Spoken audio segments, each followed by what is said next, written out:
I had to let it go, man.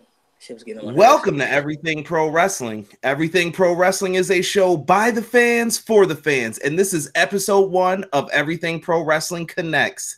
And I have a lot of special guests today. We're going to talk about so many fun topics. You guys are really going to enjoy this. This is a laid-back, friendly discussion, and if you guys are in the chat, make sure that you join the discussions. Click the subscribe button, like the video, and make sure you check out the content of everyone who's involved right now. We are still waiting on Kevin Carroll, who just popped in. My man, Kevin, thank you for joining us. And we are just doing the introductions right now, and we are live, my friend. First person I'm going to introduce is someone you may be familiar with. He's all over YouTube and a fellow podcaster. It is Omega Luke. Omega Luke, what's going on, brother? Hey, guys. Thank you very much for having me, mate. I'm absolutely overjoyed with being invited on to your show today. So thank you very much for having me. And we're happy to have you, my good friend. Next, we have my good friend Malik Kelly. Me and Malik have done skits together. Malik is an awesome YouTuber. He does trivia. I was disappointed in his Nickelodeon trivia the other day. He said, who knew these shows? And I knew 2 of the answers that out of the 3 got wrong. And I was very upset. He didn't know, hey, dude. So, Malik, what's going on, man? What kind of name for a TV show is that? Come on, let's be real, though, man. But it didn't last long. I'm doing long. good, though, man. I'm doing good. Happy to be here. Good to have you. Next up, we're going to go straight down the line here. We have one of the best wrestling bloggers on the internet, in my opinion. It's Mr. Kevin Carroll. Kevin, how are you, sir? Oh, man, that's amazing. I'm so happy to be here. You guys ready to talk some wrestling? All right. And last but not least, the man who joined a few minutes ago, just like I did his show the other day, it is Fowl Original. Fowl, what is happening, my good friend? Thank you very much, Conrad, for inviting me to this first ever EPW Connect. Yeah, I'm Fowl Original. You can find me on Twitter at Fowl_original, also on YouTube, youtube.com/Fowl Original Wrestling. And I'd like to say thank you very much for allowing me to be a part of this great new discussion format. All right, guys. Well, I don't want to waste too much time, and we're going to get into some discussions. And the first thing that I want to talk about here today is John Cena. We have heard so many different things about John Cena in the pro wrestling world, and the main question is, who is John Cena's WrestleMania opponent going to be? We've heard rumors of Lars Sullivan. Could it be The Undertaker again? And we'll get into The Undertaker later on.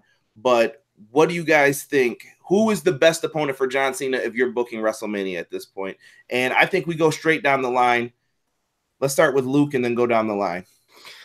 Personally, if I had to get one right now, it would be Daniel Bryan, because I think that makes the most sense. Storyline-wise, obviously, they're brothers-in-law, and it would mean that John Cena would have a title shot, possibly, unless Daniel Bryan loses it, but I can't really see him losing it in the run-in to WrestleMania. I think he's quite white hot right now. So personally, I think John Cena versus Daniel Bryan would make good sense. They could still have like a quick build to WrestleMania, which would be very interesting to me. And I think really that's really what the fans would want to see if they had to pick a John Cena match. Like you said, Undertaker is another option. Personally, I wouldn't want to see that. I think I'll mention my sort of Undertaker picks later on that I would like to see him go up against. But if it isn't Daniel Bryan, in my opinion, I wouldn't want to see John Cena at WrestleMania unless it was in a multi-man match, really. All right, Malik, who do you got for John Cena? Daniel Bryan one was actually a good idea, but I would like to see him fight Drew McIntyre. That's who I want to see. The Daniel Bryan idea, I would be totally down for it if they did it, but I would like to see him fight somebody young, put somebody over at WrestleMania, kind of give them momentum leading in towards the year, because I kind of thought, before Seth Rollins won, I kind of was hoping Drew McIntyre would win because I wanted to see him fight Lesnar, but with Seth Rollins going into the title picture, I don't really know what they're going to do with him. I mean, you got to have him do something at WrestleMania. You can't just have him. I would be very disappointed if they had him in the Battle Royal. So I think him and John Cena could tell a great story, put him over. I don't know. I don't know if John Cena's going to stick around for a little bit after WrestleMania anyway. So if he's going to go away for a while, why not just put somebody young over? Gives Drew McIntyre good momentum. Then obviously, if Seth beats Brock, you can maybe go somewhere with that. Maybe Drew jumps into the title picture with Seth, have a feud there, or Drew can do maybe kind of go on a dominant path for a while, then go into the title picture. But the Daniel Bryan idea is good. I like the Daniel Bryan idea. They had a great match at SummerSlam a couple years ago in 2013. So obviously they got a good story to tell with the whole Bellas and everything. They got a great story to tell. But I would like to see him fight Drew McIntyre though. That's what I want to see. All right, Mr. Kevin Carroll, who do you got?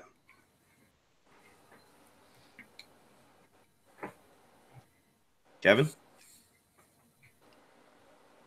Is he frozen? He might be frozen. Kevin was having audio issues.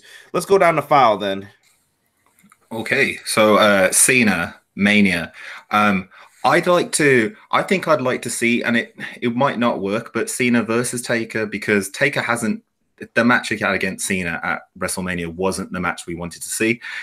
I know that might be a bit hard with everything happening with AEW and stuff, but I mean, I really do agree with the Daniel Bryan, the whole like brother-in-law angle, Bella's angle. I love that. That feels like earned and real. It might be the only time that Cena can go in as a face, because with the new Daniel Bryan, that could be a really fun little adventure. Only other person I'd like to see him go up against, if he was ready for it, and it might be quite nice as a rub, Mustafa Ali. Like, I've got a lot of stock in him, and I'd love to see him have that match at Mania. Yeah. Good shout. I like that, guys. I'd love to see him have that. Oh, that's my playback. Sorry. So, Kevin, are you back yet? Is it working? Looks like he's out. We're going to keep the show moving then, guys. Kevin, try and join back if you can through the link I sent you before. Maybe it'll let you do that afterwards if you can hear me. Next, we're going to get right into The Undertaker and what we were talking about with him. Do you guys want to see The Undertaker compete in the WWE anymore at this point? Is a question that a lot of people are wondering. There's rumors of, is this guy retire? What's going to happen with him? And I wanted to get your thoughts on that. And we'll start with Luke once again. Well, obviously we've seen that he's doing like StarCast 2, which is obviously very pushed by AEW and Conrad Thompson. So that is very strange to me that is happening. However, I think that will be such a shame if the last thing we seen of Taker was that horrendous match that he had at whatever it was called, the Saudi Arabia show, Crown Jewel. But I think we need to see him have a proper goodbye. The Roman Reigns hat in the ring thing was really touching, and although it wasn't a very good match, it was Undertaker saying goodbye and a passing of the torch, and clearly he went away and thought that wasn't good enough. So personally, for me, if he didn't think that was good enough, he has a right in what he's done in wrestling to have a proper goodbye. Put someone over like you were supposed to with Roman Reigns, but maybe someone different, but actually have a decent match as well at the same time. And I think personally, the best person for that would be a demon Finn Balor, because one, we get to see the demon. You could have a really cool build up, the Phenom versus the demon. It's someone small so that it looks a good matchup. It looks like Finn Balor has to overcome the odds to defeat the legend that is Taker, and that could be what the storyline is based on.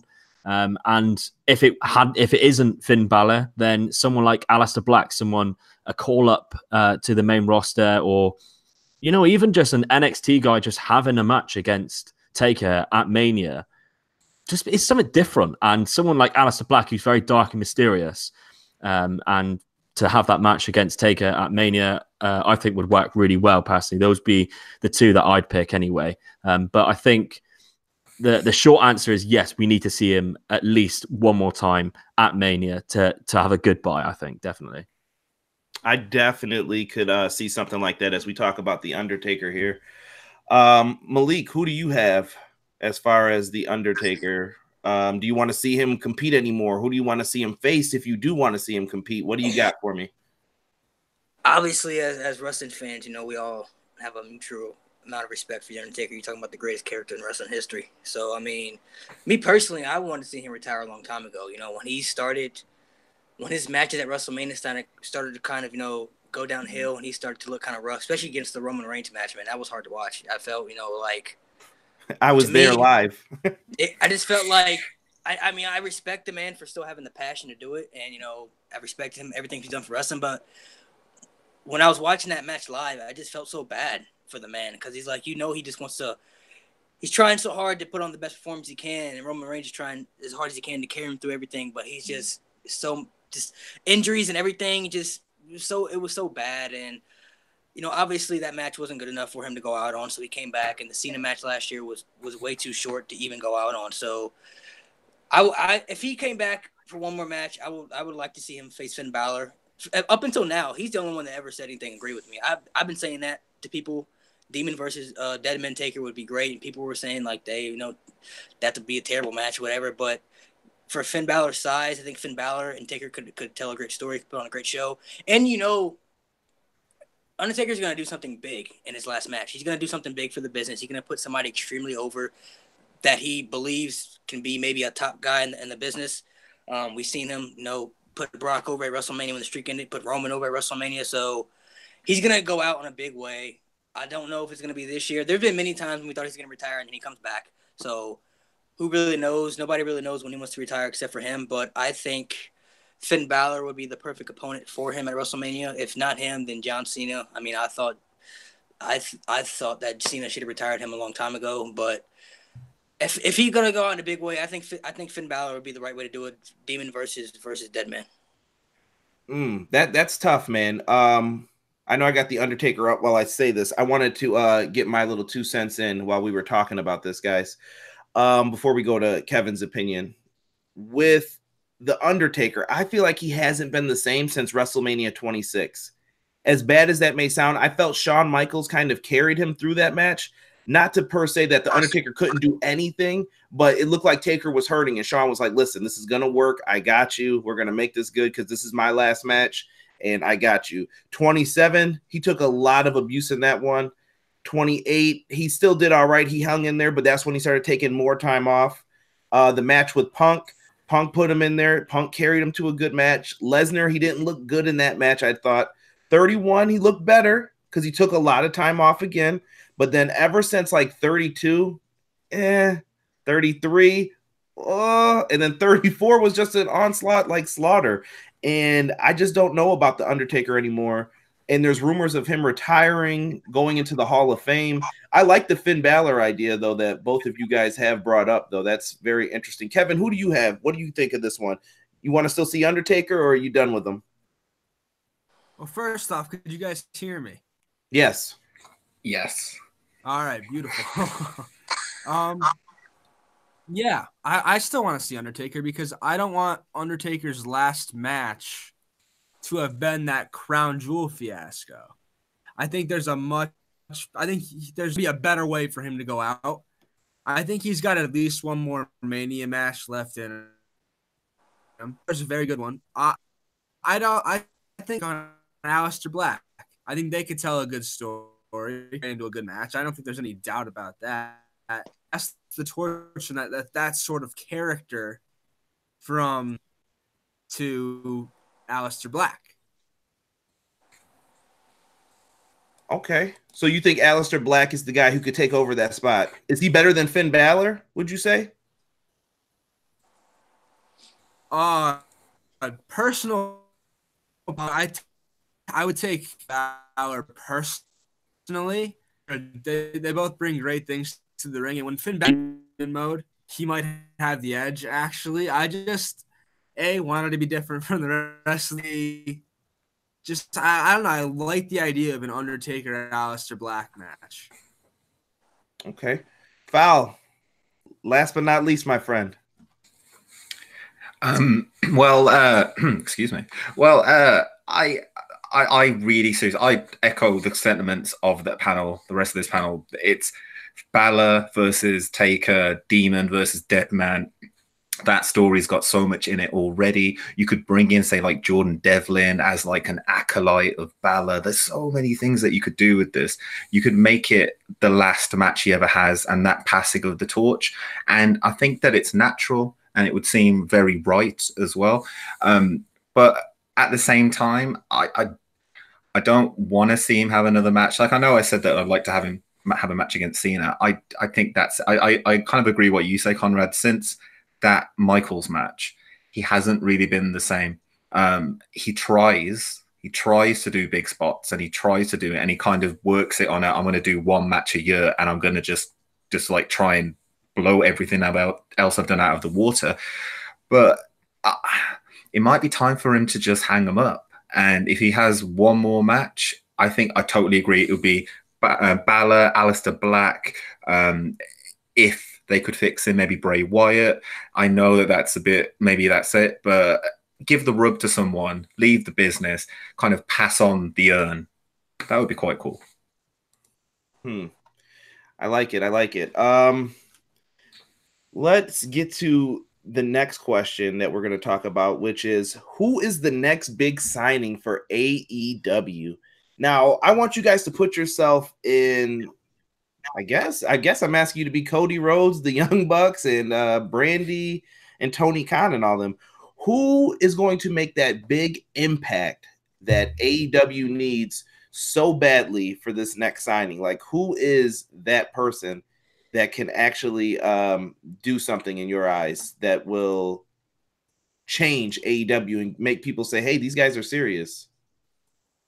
Let's start with Fowl first. We're going to go reverse. Okay. I know that there's been rumblings of Batista. I'd like that. I think that could be really cool. I think that him and Jericho could put on a goddamn clinic. I think that he could come in and bring some star power into it. He can get those connections for TV, movies, just that whole world can kind of come with him. I'm also kind of, even though their matches might be a bit weird, Orton. I think that Orton could be like a sleeper kind of person that could come in there. From everywhere else, though, I think that you need someone massive. You need someone like maybe Taker coming. If Taker came in as an authority figure, that could be amazing. That could be something which brings some kind of extra like sense and extra kind of bit of, I don't know, like it's a prestige, isn't it? Like I've been watching the NWA stuff that have been happening between the Villain Marty Scurll and Nick Aldis, and maybe like Nick Aldis coming in. Like I know that he's not a big name, but he brings a lot of prestige with him, and I think that's what they need at the moment. They're building something different. I like what you're saying with the Nick Aldis thing. I think the hardest part to decipher with him is it seems like he's signed to NWA. I don't know if I'm incorrect in my thinking, and maybe Omega Luke or Malik or Kevin know more about this, but I don't know. I just feel like he's stuck kind of in this NWA bubble, and they're doing it the old school way of NWA. And I don't know if you guys were old enough to remember it kind of, and I barely remember it as a kid, but the champion would travel around to different territories, fight people, and, you know, he may drop the belt here and there, and then he'll come back, get the belt until they find the next guy who they'll put the belt on. It's kind of like a traveling circus thing. And the NWA is the big deal to bring in when you're in trouble, and they all help each other out. It's like a talent exchange network. And I don't know what the NWA is supposed to be today. I don't know, but maybe Nick Aldis could sign with somebody or be taken away just as easily. Kevin. Oh, I'm sorry. Does someone have a rebuttal? No. Okay. Kevin, what do you think? Who's the next big star for AEW to sign? Well, there's a couple names. Nick Aldis is a good one. I really like the work he does. I think he'd be a good signing. Dolph Ziggler, perhaps. I think he would revitalize his career in AEW if he were to head over there. I don't know if that's that feasible right now, but you never know. And another one I wanted to throw out, even though a lot of people have soured on this guy, Austin Aries. I believe he moved the needle in wrestling still. No matter whether you hate him or you love him, I think he gets people talking. And I think that he could do a lot of great things in AEW. I'd love to see an Austin Aries versus Pac match. Austin Aries versus one of the Luther brothers. I think there's a lot of interest for him. I like that. That's a different answer, Kevin. I really like that. Hence one of the reasons why I brought him on here, because Kevin always thinks of something that's different than everyone else. Next, I'd like to talk to my good friend Malik here. Malik, who do you have as the next person AEW should sign? Batista is a good one. I like that. I like Nagalis. Nagalis is solid. But I mean, I doubt this will happen and everything. But if I'm looking at attraction and something that's going to get people buzzing, I think CM Punk would be a phenomenal signing for them, because he wrestled in like 5 years. We know how he feels about WWE and everything that went on there. I think he would get what he wants. If he went to AEW, he would definitely be one of their top guys. He would have pretty much, I think, creative control in what he wants to do. He would be one of their main attractions. Plus, it would get the buzz going. Like, holy shit, CM Punk. Now, they don't get to come back to wrestling, but he's with All Elite Wrestling. Like, what the hell? Like, I don't think anybody would ever see it coming. Like I said, I doubt that may happen. And, if he comes, he can bring on his wife, too. AJ can come with them, too, so they can maybe have their, own little faction thing. But I think if they got those two, that would, to me, if they were at Double or Nothing, if that fucking music hit and he just came out, the wrestling world would be on fire. I feel like that to me would. Listen, Malik, let me interrupt you real quick. You guys are all YouTubers, podcasters, and everything else. And everyone, make sure you stick around in the end. I have all of their stuff in the description box, except for Fowls. I'll have to update that in there. But if you are not doing a live reaction the moment that happens, you truly missed out. Like, you could have easily gained so many subscribers. You get so many views, subscribe, everything. Like, that moment would be crazy. But like I said, I doubt that would happen. I don't see it because he's been gone from wrestling for so long. So it's like you don't really know if he even wants to come back. But you never know, though. I mean, they got a lot of money. He wouldn't have to work as much as if he was in WWE. Plus, like I said, I think he would get what he wants. I think he would pretty much have creative control, what he wants to do. He'd definitely be one of their top attractions.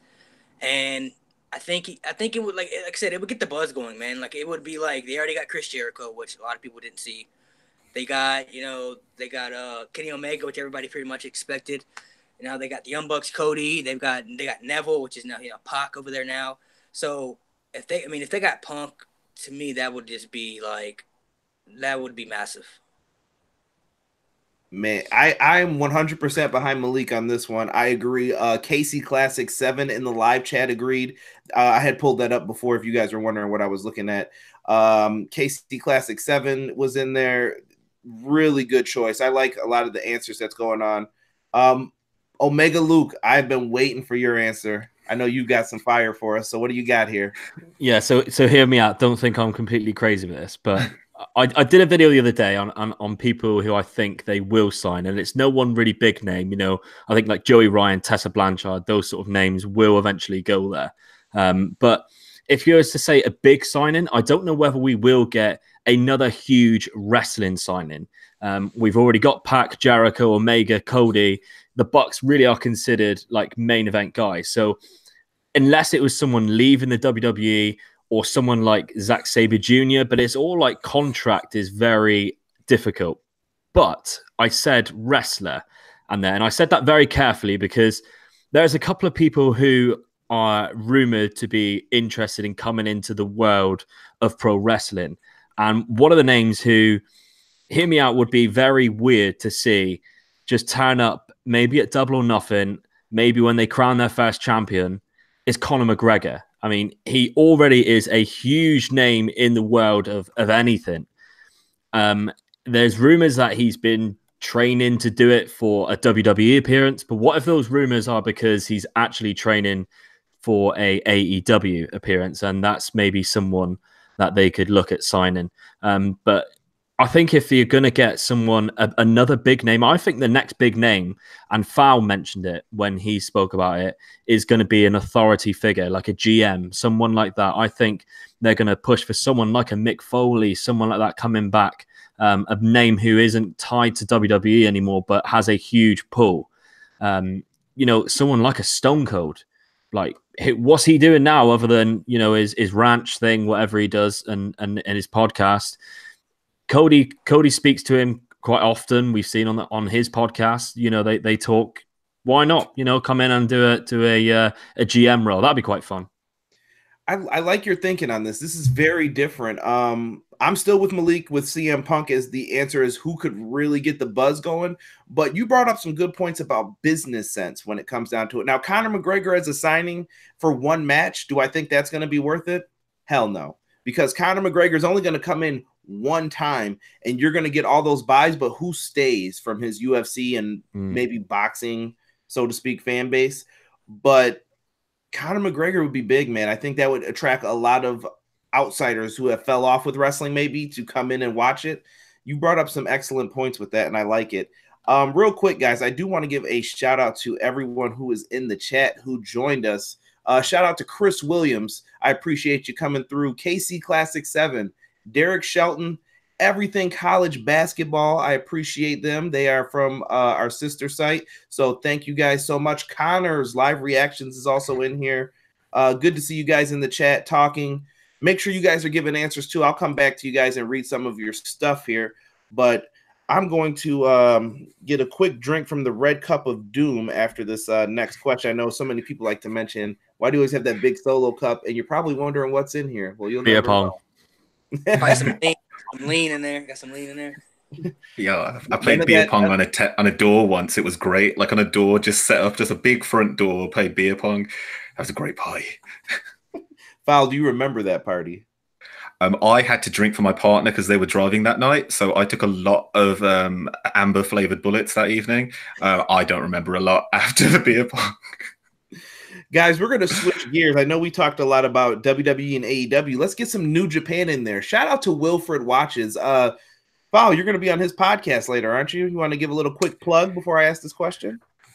Yeah, I'm double dipping this evening on the Podcastathon 2019. And yes, so at 8 p.m. GMT, I will be on the Wilfred Watches Fight to the Roundtable 3. I'm joined by several other podcasters whose name, podcasters and content creators that I will shout out at some point, but I'll have to pull them up. We're going to be talking about social media and a few other things as well. Check him out. He is very, very, very New Japan knowledgeable. And that's why I mentioned him right here. Let's get into, I am hearing some mixed reviews on New Japan Pro Wrestling's new IWGP World Heavyweight Champion. Spoiler alert, if you haven't watched it, I'll give you 2 seconds to click off. Jay White. So at this moment, are you guys more or less interested in New Japan since Wrestle Kingdom and Jay White becoming the IWGP World Heavyweight Champion? Let us go down the line the same way we just did, and we're going to start with Fowl first. So I guess I'll plug Wilfred's show again. The other evening, me and him did a preview on New Beginning in Osaka, and I floated this idea that maybe this was all a big Bullet Club style. This is all a big thing. Jay White might win that evening, and they'll say they had a master plan. So I watched What Culture the other evening, and Simon Miller does Why Bullet Club is Still Fine. The episode got interrupted by the Tongans, and they explained exactly how we got to this point and how they've been pulling the strings the whole time, and Jay White is now their champ. I'm damn enthused for this. Like, it's given Bullet Club life again, and it's made the IWGP Championship really, really important, in my opinion. Okay. All right. Kevin, what do you got for this one?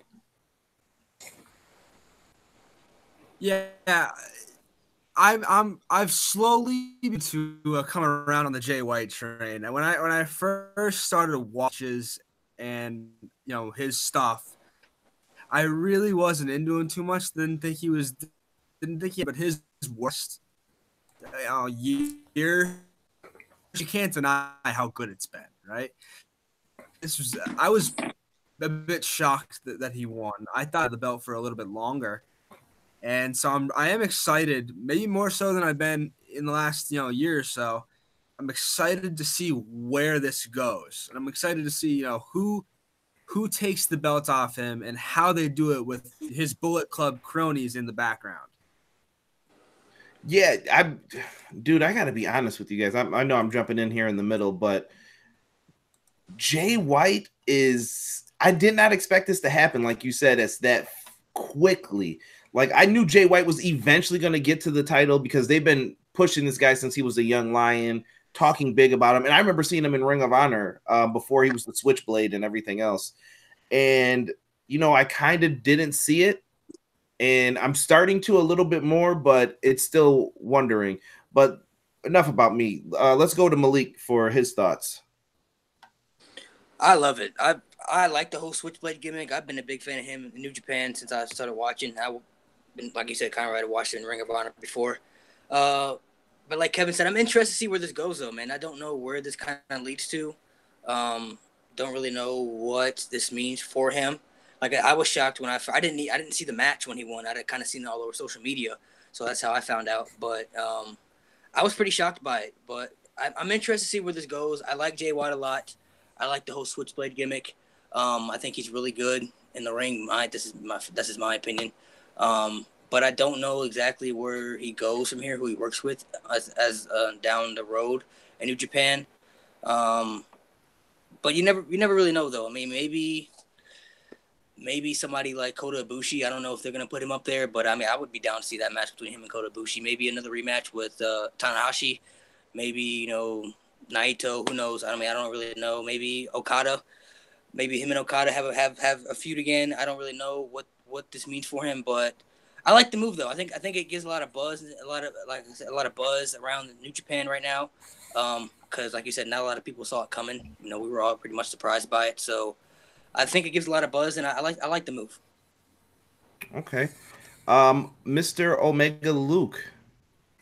Yeah, so I'm going to be a bit of a hypocrite here because I think it's great for the company that Jay White has took over as the champ and sort of like the passing of the torch to Jay, because he's obviously come through the New Japan dojo, that he's been built up the New Japan way, and the last sort of like 3 months leading up to Wrestle Kingdom was very much of what are the Elite going to do, and it sort of overshadowed what New Japan are actually doing, and I think that was a bit of a shame. And I don't know whether it affected the Wrestle Kingdom event, because it wasn't as good, in my opinion, as what last year's was. But now, like, we know for sure that they're gone, and we're not going to see the Bucks or Cody for a while, at least, or Kenny for a while. It is time to rebuild, and Jay White has been built up as this bad guy. It brings back the original Bullet Club. I love the stuff that Tama Tonga's doing, and it opens up a chance for these guys who we really enjoy watching, who are sort of like mid-card to upper mid-card, to be given a bit of an elevation to the main event now. And someone who I'd love to see graft that is Zack Sabre Jr. I think he's been having a great year last year in 2018. Obviously, New Japan Cup winner. He got some big wins in the G1 over some big people. And someone we can see like go into the main event picture and really elevate himself, because Jay White has been amazing last year, but he hasn't been the only one who was amazing in the sort of mid-card area. And, you know, we've had Naito, who hasn't been in the main event scene for over a year now, because obviously Wrestle Kingdom 12 was the last time he went for the title, was in the title picture. So that's another guy who, you know, we'd expect to see his redemption story. He's probably the most over guy in New Japan. So I'd like to think that eventually Naito will get his hands back on the big belt, and actually for a good proper run this time, rather than the one that he had before where the fans were against him. So that'll be nice. But I think it's an exciting time now for New Japan, and they're doing the right thing. They're wiping their feet of the Elite and starting again. Hopefully we'll see some new signings in the junior division, because I think the junior division is slightly quite scarce now. Obviously we've got a lot of tag juniors, so maybe they can go into single stardom like Sho and Yo. But I think overall New Japan's fine, Bullet Club's fine. I'm excited for what we're going to see in the next year. Yeah, Tama Tonga can come on this show anytime. I support your champion. But he might just turn up, you don't know. Yeah, if I get super kicked out this chair, it's not going to be a good thing for anybody. But when it comes to this New Japan thing, I just kind of wanted to bring this up. I don't know. It seems weird where they're at with like management too. I see a lot of people complaining that ever since they've gotten under this new management wing, probably for a year now, a lot of people are not happy, and it seems like they want to boogie out of New Japan, so to speak. And I'm not hearing some of the greatest things behind the scenes. Like some wrestlers seem like, I'm kind of unhappy with what's going on. And this Jay White question actually came up from someone who I know is either watching or going to watch later, Robert Anderson, in my Everything Pro Wrestling Facebook group. Shout out to him. He absolutely detests Jay White. Like, he hates him. The moment he saw this, I saw throw up emojis everywhere. And I try to understand. Well, I always like to hear opposite opinions, and I'm just like, well, why do you not like him? And he finds him very bland. He has never liked him, even in Ring of Honor as a young lion, no matter what he has performed in. But I don't know. Do you think management has, like, this new management regime, is it better for New Japan in your eyes? And I just kind of want this to be a real quick answer from you guys. Or is it worse? Luke? It's different. So, we've had the saying for a long time with Gato and Okada, so it's different. So difference, not bad at all, unless it starts getting really bad. But I'm enjoying it so far. Malik? I'm enjoying it so far as well. I mean, I've heard wrestlers, say that the management, the new management is bad. It's not as good as the other management, but I think different is good. So, I mean, as far as what they're doing now, I'm okay with it.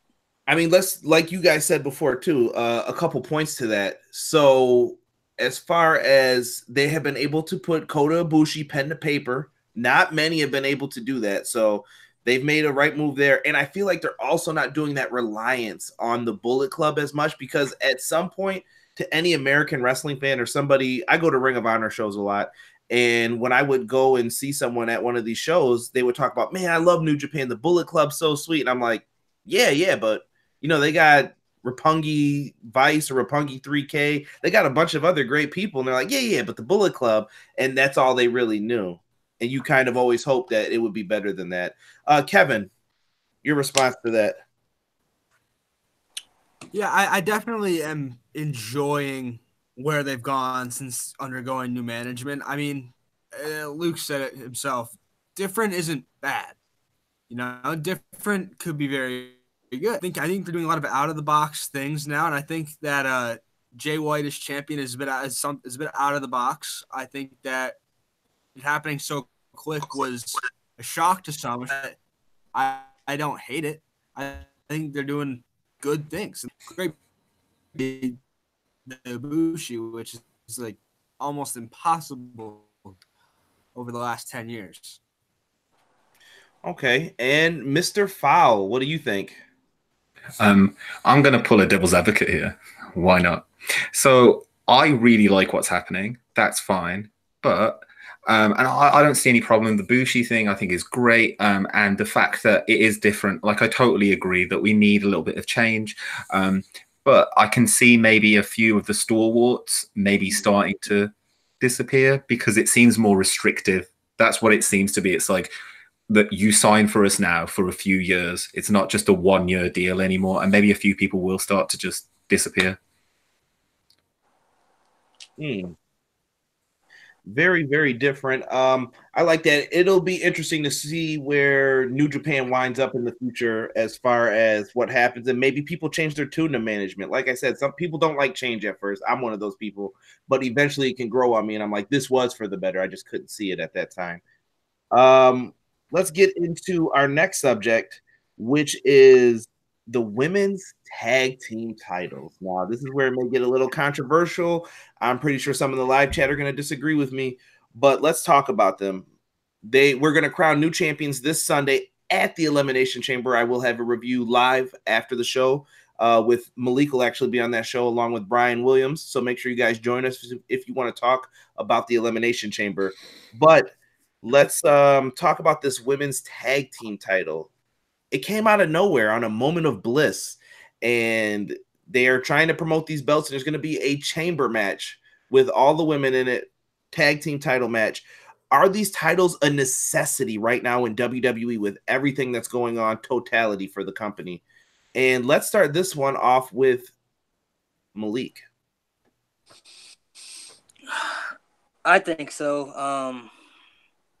Obviously, there were always rumors going around for a while that they're going to have a tag team for the women's division, but a lot of people didn't really agree with it because of how they've been booking the women and everything. Me personally, I'm happy that they have tag teams in the women's division now. I think it gives a lot more opportunities for a lot of the women that obviously won't be, in the main event spots. But my worries is that they won't use it right, if that makes sense. Mainly, they'll have the first women's tag team champions crowned Sunday, but then where does that go from there? Are they going to be booked right? Are they going to be defending the titles? Are they actually going to be on pay-per-views defending the championships? Will they be on the WrestleMania card? Are they going to be on the pre-show? So I'm interested to see what happens. But I think I'm not really sold on the women's tag team titles yet. I mean, maybe my opinion can change down the road. Maybe they do the right things with it. Who knows? But as of right now, I don't really like it. But I think it opens up more opportunities, though, for women, though.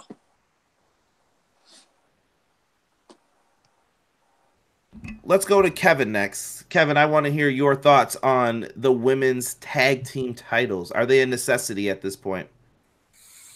So here's my take. I think they are a necessity right now because Malik just said, it gives women outside of the title picture something to do. A lot of times in the past, even though they've been booking the division better recently, we've just sort of seen the title picture and then sort of the bunch of girls outside of it, not really with any direction. I think this provides some direction for people. My thing is, I don't think they should be crowned. I think we could have waited a little bit. I feel like this is a momentous occasion, and it should have been a WrestleMania coronation. I know we've seen one tag team chamber match in the past. It wasn't particularly great. It was just sort of okay. I don't know how it's going to go for the ladies tomorrow, but I do think they're a necessity. I think it's an important step forward for the women's division. They want to be booked as equals. Tag team titles are synonymous with wrestling, and I feel like they are. I feel like they're needed. I feel like the direction they go in after Sunday might be a bit questionable because there really aren't that many tag teams. I just think that scary, but I think they could have waited a little longer. Okay. Let's go with Fowl. So I think that there's a few quick things. I remember when the TNA women's tag division appeared out of nowhere, and it was really good. It was really good.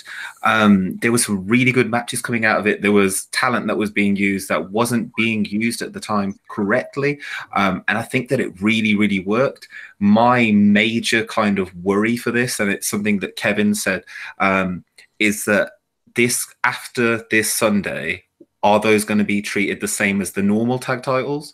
I mean, I don't see a men's Raw tag team title match happening, not on the card anyway yet, at Elimination Chamber. Will it become an afterthought? Will it become just throw two women together? I don't see any big cohesive units within the women's division that wouldn't be just two singles. So we're going to see a lot of Rude and Glorious Gable kind of situations because, well, we've got two women, let's just throw them together. I'm very excited for it, and it is a momentous occasion. And I totally also echo the sentiment this should be happening at WrestleMania, not just out of throwaway Elimination Chamber. It all seems like it's being done for the wrong reasons, but at the right time, if that makes sense. Follow-up question for you, Fowl. So do you think that this is being done based out of, remember when they said they were going to go through and make all these changes? And this is something I rant about all the time, and I bring this point back up. Do you think it's because of that why we're sitting here looking at this now? Why was this rushed? Everyone says it feels kind of rushed. Do you think it was because they said they were going to make those changes and they pushed it up, or do you think this was the plan always? I mean, there's one thing that I can say. Aren't the WWE going back to Saudi Arabia in about a month or so? Yes. In May, I believe. I kind of rest my point then. I mean, this is in advance bum covering. Okay. I'm with it. I mean, they deserve it. They've earned it. I don't say that whatsoever, but I feel like it's being done for a reason at the wrong time, at the right time, but for the wrong reasons. Okay, Omega Luke, I'm interested to hear your answer, brother. Yeah, so I think the reason why we're getting it now is because a few months ago, when everyone was calling for it, WWE have made a reaction from that and think, well, this is what the fans want. We've seen sort of at the turn of the year, Vince and the authority come out and say, we're giving you guys what you want. I don't necessarily think it's what people want. I think people just want the women's division to be booked better. Fowl brought up the women's division in the tag division in TNA, and I want to give a shout out to Single Leg Takedown Wrestling and a guy called Tybo. I think that's how you spell his name, and he did like a writing piece on it. And actually, a fun fact he put on there was that Sanity's leader Eric Young was one half of the last ever women's tag team division. So that's a nice little fun fact for you there. But when I seen that, it brought up, because I knew I was coming on here, I only seen that yesterday. It brought up something in my head, which I thought, I'm going to bring this up here. And I want you guys to sort of give me your thoughts on it, really, because do you guys think we're obviously getting this because WWE want to give more for the women's division and blah, blah, blah, and the women's revolution? Do you think it would have been more of an effect if they just made someone like the Riott Squad or the Iconics, someone like that, just tag team champions of like the actual tag team champions rather than women's tag team champions? So they actually won the Raw or the SmackDown tag team championships off a men's division and just went for it that way instead of, we see Nia Jax come out in the men's Rumble. We're seeing that obviously they aren't against intergender wrestling now. So do you guys think that would have made a bit more of a statement if they did it that way? Does somebody want to tackle it first, or? Go ahead. You can go ahead, Conor. I think it would have been worse. And you know what? I'm not going to say anything on this because I'm going to go last because I have something that I'm going to say that's going to probably be completely different than you guys. So you know what, Malik, you take it over. I thought better of it. I think it would have been bad, but it could have got a lot of buzz going on. I mean, the tag team division overall right now in WWE is just terrible, if you ask me, but I don't think it would have been a really good idea to have that happen. I don't know how people would have reacted to it. It could have had a lot of mixed reactions, but the idea is different, though. I'm always down for different ideas. It's very different, but I don't know how. I don't think it would have been a good idea, in my opinion. This is how I feel about it. Okay, I'm with that. Kevin. Well, do I think it would have been a good idea? What Luke was asking is if it would have made an impact. It would have meant it decided to saddle the Riott Squad or the Iconics with the belts. You'd have people talking. It would be one of the most talked about topics, probably. And if that's the goal in doing so is to make a statement, to get buzz going, I think without a doubt that would get the people talking. Yeah, definitely. And that was sort of like my point of it, because even if it was, we see the mixed match challenge now. If they did a mixed tag team, so, Lana and Rusev won the tag team belts off, Shane or Miz, something like that. To have just a woman in a team be part of the actual Raw or SmackDown tag team championships, I think would have made a bigger statement rather than, oh, look, we've made another new belt for the women's division so that they can have a women's tag division. Like, I am all for women's wrestling, but I'm not buzzed about it whatsoever because I feel like we're just given it because we're just asking for it. And it's like, well, we'll just give them what they want. They're not really planning these things, I think. But whereas that, I think would have made a big statement, made a big impact. It would have been talked about, created buzz, like you just said, and would have put eyes on the product, definitely, which is what WWE want right now. Fowl. I like that. Yeah, like I like that as a lot more as well. Than like I like the fact like I'm excited for it because it reminds me of the Jericho and that whole undisputed tag team title situation where you've got one set of belts being defended on both shows, the champions feel bigger because they're on both shows and they get to do stuff, interconnected stories and everything. You can have a story start on Monday, end on Tuesday, and then go through to a pay-per-view. But I think I kind of agree. Like, if they want, you've just created a set of belts out of nothing to kind of say, all right, you guys can have this belt, but it doesn't feel like they'll have the amount of competition to deal with it. This might actually be very similar to what happened to the women's division to begin with. They had one belt. Sorry, they had the one belt, and then they didn't have enough talent to surround that belt. So they just had the same matches over and over again until people got sick of it. And if you think about it, let's say you've got 20 wrestlers. You now have 10 tag teams. So you now have 20 matches. You have a smaller amount of matches between them. And having a stable like the Riott Squad or something like that, that could work out, make it better. Yeah, and you mentioned there as well, having the same matches. That's what's happening in the tag team division right now. Like, we're seeing the same matches on Raw and SmackDown in the men's tag team. So that would be another benefit if you were to add women also to those divisions. How do you guys feel about this? I've always said that I would much rather just have one champion that competes on each show. So just one world champion, United States champion, Intercontinental champion, one tag team champion, one women's champion. They compete on both shows because I think that opens up a lot more storylines, and it creates more matches for other people. Oh, wait, let me say something to that. That was my solution to all of this. It'll make the titles mean more. If you want people to travel back and forth, go to this show, go to that show, you could actually give someone the world title. And I'm giving you the title because you're a ratings draw and you're a big deal. So that's going to put the belt on people who you actually care about, number one, versus here's a pity reign because your contract's coming up and I don't want you to go to AEW because your butt hurt. Exactly. It puts the Intercontinental title on a higher pedestal, tag titles, everything else. Now, you're going to have to form teams on these other shows, though, and figure out a way to compete. Fine, dandy, whatever. And maybe you could even have one exclusive title for each brand. Maybe like the US title goes with SmackDown and Raw gets the IC or vice versa. I don't really care. You could always change that. But you could have maybe one exclusive title or an exclusive division on one show, like the Cruiserweights are on Raw. But if you want to see women's wrestling, you got to come to SmackDown. Whatever. There's plenty of different options for it. And I personally like that. I know that when I did my podcast this week with Bryan Mazik, shout out to him from Forbes, Bryan mentioned even having a 6-person tag title similar to what Luke was bringing up. And I thought that was very different as well. I want to just cut in there actually very quickly. So I had an idea for a new network show that could happen based on a trios title.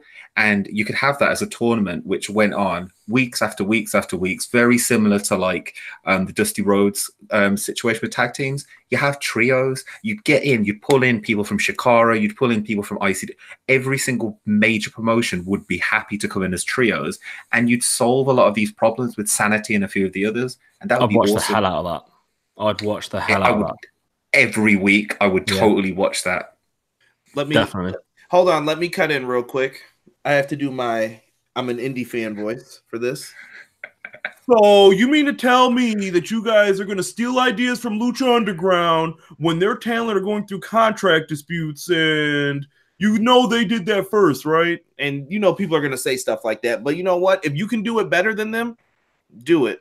Lucha Underground doesn't obviously have the money at this point to do what they need to do. So let's see what happens. Actually, we're getting a lot of good stuff in here from the live chat. Shout out to Wilfred Watches Podcast. I see him in here. We gave you a shout out earlier, my good friend. You missed the New Japan talk, but it's all right. Town Nation, thank you for joining us. It's about wrestling since 2003. This show is about wrestling easy to get twisted. Let me see. Town Nation, this is the beginning of all the end of the brand split, though. We have but how many actual tag teams are there? Oh, they're going back and forth in here about this, too. Brian Walsh is in here. I don't know. My boy Bryan. TV deal, probably one-stop belt situation, but both companies still want belts. Absolutely. You guys are bringing up some good points, but I'm going to wrap this up real quick. So let me just give my final little rant on this. Dude, you started a women's tag division out of, I feel it was desperation. like you brought up before, Fowl, you have an event in Saudi Arabia. What if this is your biggest show and everyone's like, dude, I love the women's tag division. This is the hottest shit going on right now. What can we do to see more of this? And then you go to Saudi Arabia and you're like, tune into the WWE network to see the best superstars, except for the women, because we can't do that. You know, that's freaking stupid in my opinion. Also, the women's tag titles, you can't even book the men's tag division properly. So why would you give yourself more belts to book? Absolutely horrible in my opinion. And people in creative, I know everyone says creative's good and they bust themselves when it's time. I think people don't stand up to Vince McMahon. And I'm not saying you have to do it crazily. There's a respectful way to do it, like when you're at work, to stand up to your boss, and then there's a disrespectful way. Someone needs to grow a backbone in that company and say, Vince, this idea sucks. There's no way. And when it doesn't get over, remember who told you so. I don't think there's anybody in the company who does the Bruce Pritchard, the Pat Patterson, the Jim Cornette, even the Vince Russo. I don't think there's anyone in there telling Vince that's a bad idea, bro. And if it works, you got to eat crow. Vince was right about the New Age Outlaws. Hey, everybody had to eat that crow. Vince said they'll be a good tag team. Cool. We'll eat the crow. But I think this women's tag division is a terrible idea. I don't think it's going to work. I think it's going to be a lot of mixed up teams just because you've got other people in these tag teams that you want to make a single star. Mandy Rose is going to be a single star. I'm sorry to burst everyone's bubble. She may even be facing Asuka at WrestleMania if things are going the way I'm seeing them. There's a lot of issues right now. Nia Jax is a single star. Why would she want to be weighed down by Tamina, with all due respect? Plus, another thing is that I feel like they're just gonna have the titles flip flop. Like they're just gonna have them flip flop. Remember how they did with Charlotte and Sasha when Sasha won the belt on Raw, and 2 weeks later Charlotte had the belt, and then now Sasha. I think they're just gonna keep flip flopping the titles back and forth, which is not good for the division. The only good thing I like about it is that supposedly they're gonna be on both shows, which I think is really good. That's a good idea, but like I don't see storyline wise how I don't see them making that attraction big. I hear you. I'm going to move on from the women's thing because we've all said our piece on it, and I want to bring up something that is a different piece that we're going to talk about, which I know some of you guys probably weren't expecting. It's an additional question. Kevin Owens. Let's talk about it.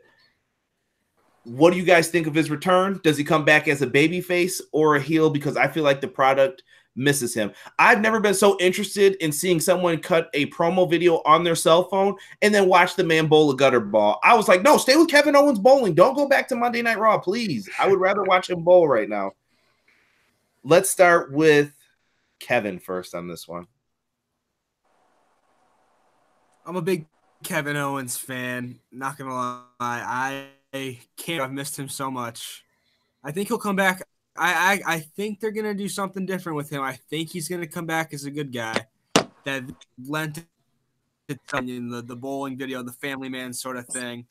And I think that's a good thing because I think especially if he comes back to Raw. I mean, I know it's up in the air right now, but I think Raw needs another babyface right now, like another top tier good guy. I think besides Finn and Seth, they're hurting right now with that. They have more. I think the heel face dynamic is sort of skewed in one direction.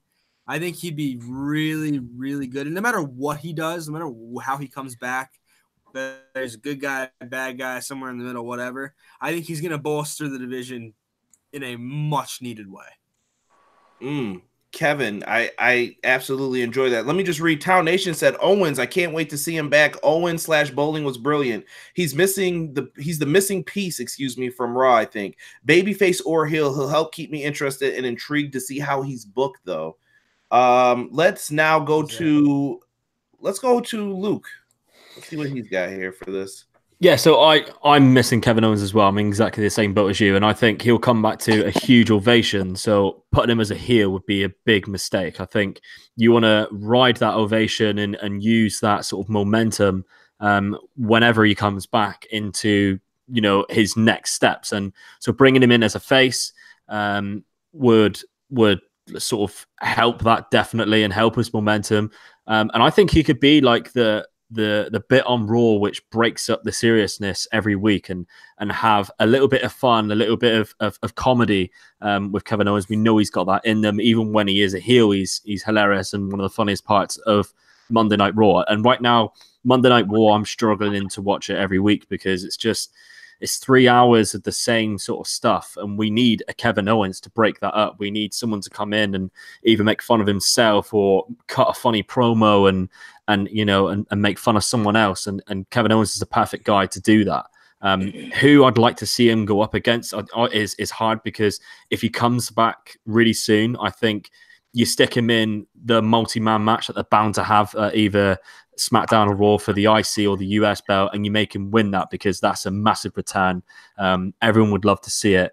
And then you go for like sort of prize fighter Kevin Owens again, but as a face, and just make him a bit of a badass, because I mean, I don't know about you guys, but I hated seeing Kevin Owens as this wimpy kid who was running away from Braun Strowman, as opposed to 2 years ago or a year ago, whenever it was, when we seen prize fighter Kevin Owens headbutting Vince McMahon and not being afraid of anyone. Like, it just didn't make no sense to me.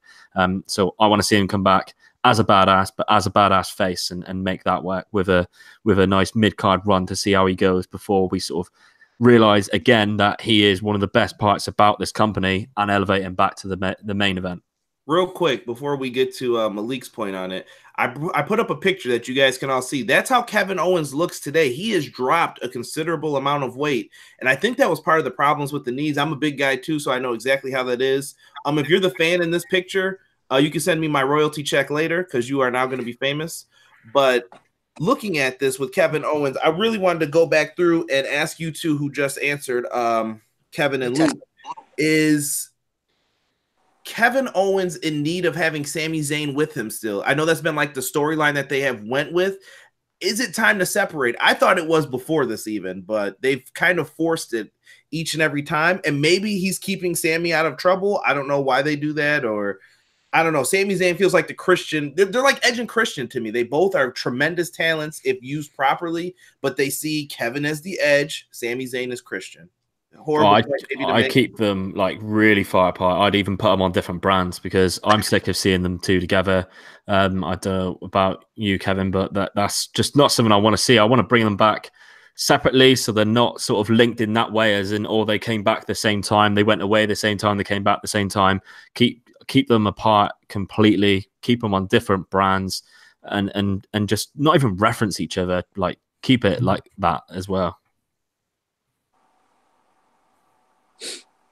Yeah, I agree. I want them to be as far apart from one another as possible. I think they're as much fun as it was for a while to see them together. I think that a little bit. I think I was getting a little tired of seeing their shtick, and I think it would be a nice breath of fresh air to have them separated. Yeah, different brands. I think is cross paths. I think them being together honestly limited them a little bit and what they could do. I think as single stars, they could be so much more than what they've been, but they were before the injuries. Good points, gentlemen. Malik, I'm sorry, we kind of took some time from you. Go ahead.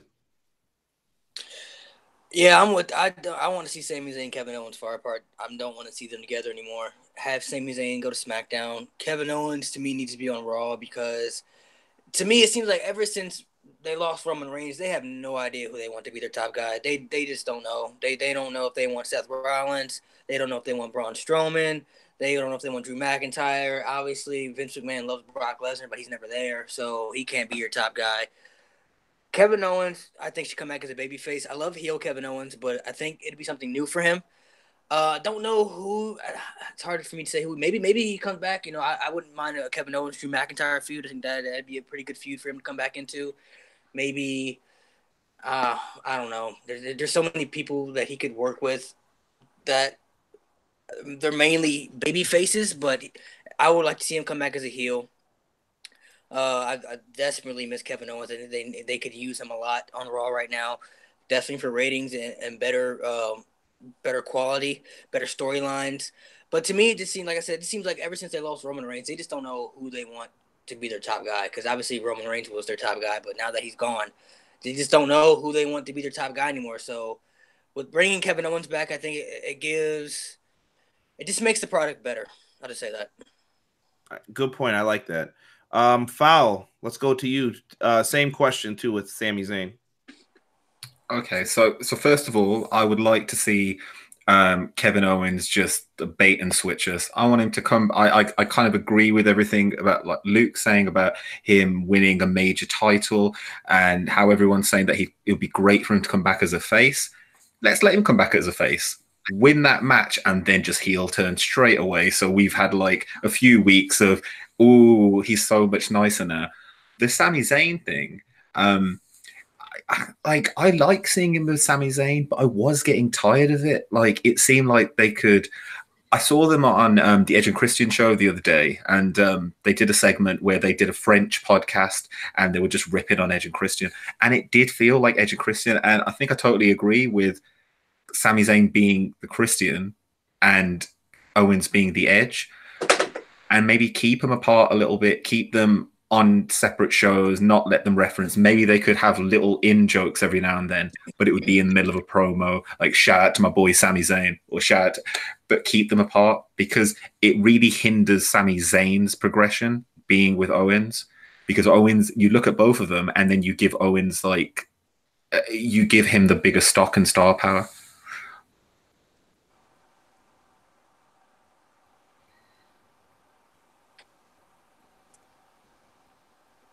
Ooh. Conrad, we can't hear what you're saying, mate. We can't hear you. We can't hear you, dude. I apologize. I had myself on mute, so I didn't interrupt you. We are going to do one more topic that wasn't written down because I want to ask you guys about this, and then we're going to have our last official one, and then we'll say our goodbyes and everything else. So if you guys have it, make sure you like the video, subscribe to the channel. We're doing great with all that stuff right now. But the last topic that I want to bring up is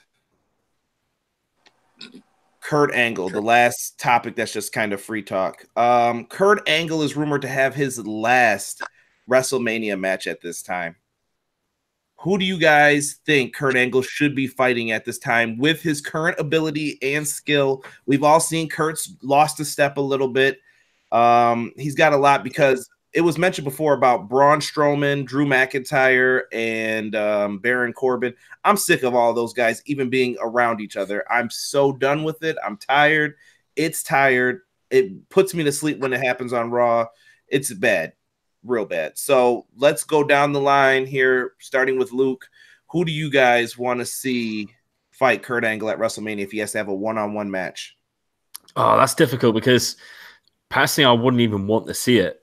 Because I think Kurt Angle is struggling that much, just to watch him. Damn, that's terrible. Yeah,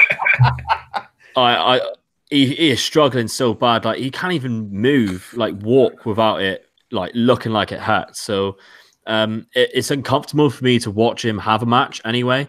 But to think of someone who I'd like to see him, and we've just turned Elias back heel again.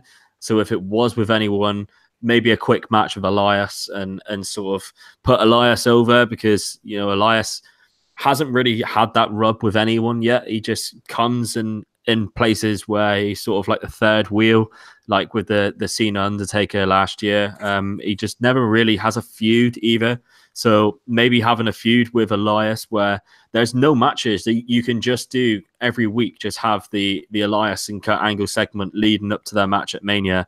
Have it a 5-minute match. Have Elias go over and thank you very much to Kurt Angle, and you know whether he stays with the WWE doing something backstage or goes down to the Performance Center with NXT, like you know whatever. It'd be nice for that to happen, but it's a tough one for me for Kurt Angle because I just feel uncomfortable watching him wrestle still. You know what I wish, dude? Just that you brought that up. I wish that people like Paige and Angle, who I thought were decent at GM. I feel like Kurt Angle could have managed a team like American Alpha. If they would be shit with some of this, it would work out so much better. And Paige, you could put her with a darker character and have Paige be the manager for that character. Someone who maybe can't speak as well. I just feel like they're missing the boat on that. Malik. I don't want to be, hypocritical here or rude, but I don't even want to see Kurt Angle wrestle anymore either, man. It's hard to watch. I mean, just if you watch how he ran to the ring through a Rumble, I was just like, oh my God, like this man is just like, he's a legend, and he's older now. Obviously, Father Time catches up with everybody. Not everybody, everybody gets old at some point. But if I had to pick one person, even though he's on SmackDown, I would love to see him fight Samoa Joe, and it's because 1, they have history together, obviously back and going in TNA. 2, they can tell a great story from that. 3, Samoa Joe is a believable guy. Is that vicious, believable heel that can put him into retirement. You know what I mean? Just like, Kurt, it's your time. He would keep it real with him in the promos, like, it's your time to go. You're old. You got to get out of here. I'm going to put you into retirement, yada, yada, yada. Kurt can tell the story about, he wants to be heroic. He can still do it. He feels like in his heart he can still go. And I think, like I said, they have a great history together from TNA. They can tell a great story.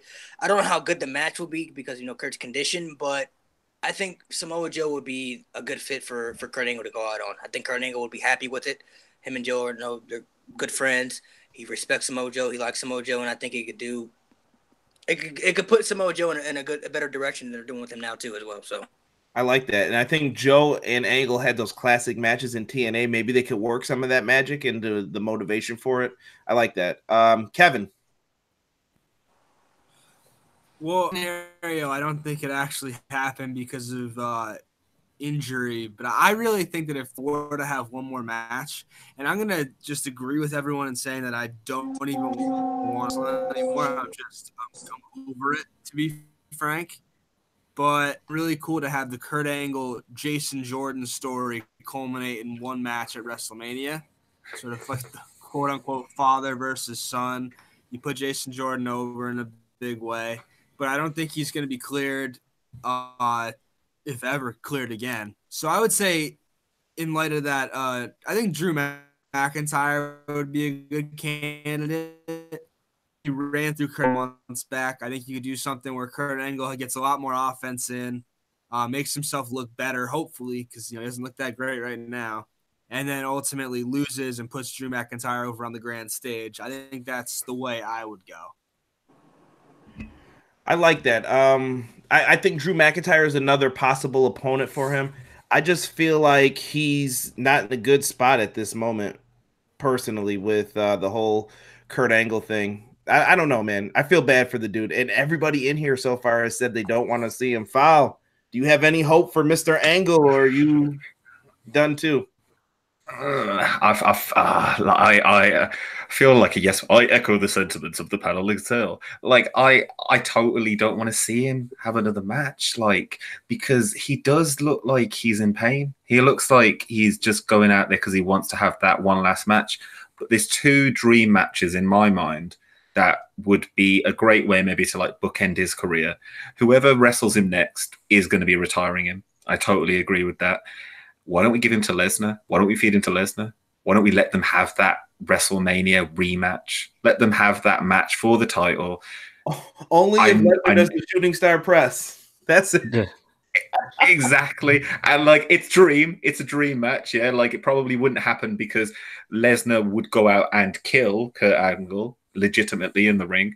But I would love to see that as a dream match. I'd like to see that Samoa Joe idea. Sounds great as well to kind of put him over, but in a way, I don't think that Angle really has the same drawing power in the mainstream that he did before. So putting him against Samoa Joe and Samoa Joe beating him, it might not give him the rub that he really needs.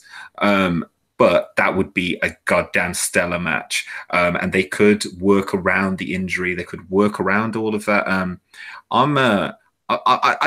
don't want to see him have another match. But if he did, on the current roster, Joe. Oh, live chat. Oh, I'm so sorry for laughing. I have to read these real quick. Wilfred wrote, Rousey kills off Angle. Imagine that Olympic heat. Omega Luke says he wished he said Angle versus McMahon. I'm going to have to follow up with him on that real quick. RJ says Angle versus AJ would be another one. Wilfred said Nia Jax. I don't know if Town Nation's saying Jesus Christ to Wilfred or if he's saying he should fight him. Town, you're going to need to clarify that. And Brian Walsh said put him against Cena. Wait, let Kurt Hawkins win? Oh, dear God, I'm out of there. Yes, you win. Who said that?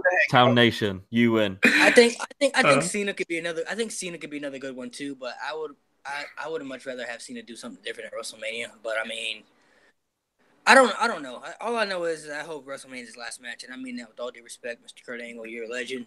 You're one of my top 5 favorite wrestlers of all time. I'd say that right now. But I mean, there comes a point when you watch a wrestler. I know wrestlers as they get older that they try to keep up as much as they can and they still have the passion to do it. But it's just from a fan's perspective, you don't want him to get hurt anymore. You don't want him to feel pain anymore.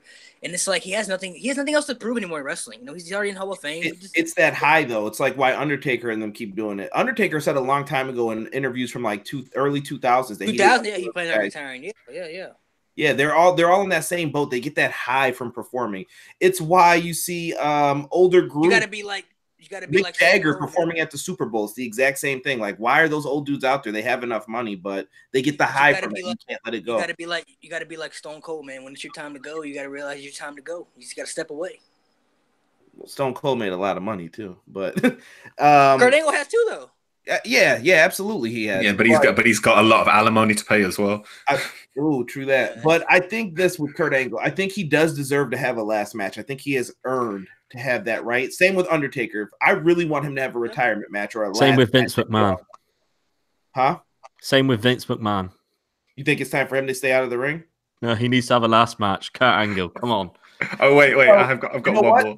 Sorry. Luke, I wanted to get to your point. Do you have a follow-up point, or should I let Luke go? I've got one more on top of that. And the dream match is Kurt Angle versus Jeff Jarrett for the end of TNA for like the final match. Like all history's built. Dude, I definitely thought you were gonna say for Karen Jarrett. And I was gonna say no. She's heel turn. They both join up as a tag team and win the women's tag titles after, right? Braun Strowman, a special guest enforcer. If they do that match, can they come out to their TNA themes though instead of their WWE themes? Can we make that happen? When I hear Jeff Jarrett's TNA theme, I think Triple H though. It gets bad. Kurt Hawkins, Page, and Angle. Oh, these dudes are so funny in this chat. I'm coming back to you live chat, I promise. Luke, I want to hear your Vince McMahon, Kurt Angle reasoning before we get to the last topic. Well, it's a way of bringing the authority again into it, which everyone loves because we haven't seen it enough, I don't think. And it's Kurt Angle is this huge baby face right now. Vince McMahon is always considered Mr. McMahon, the heel. And it's a retirement versus retirement in-ring match. Whereas you can just have like Triple H come out and just like pedigree Kurt Angle for a cheap win for Vince McMahon.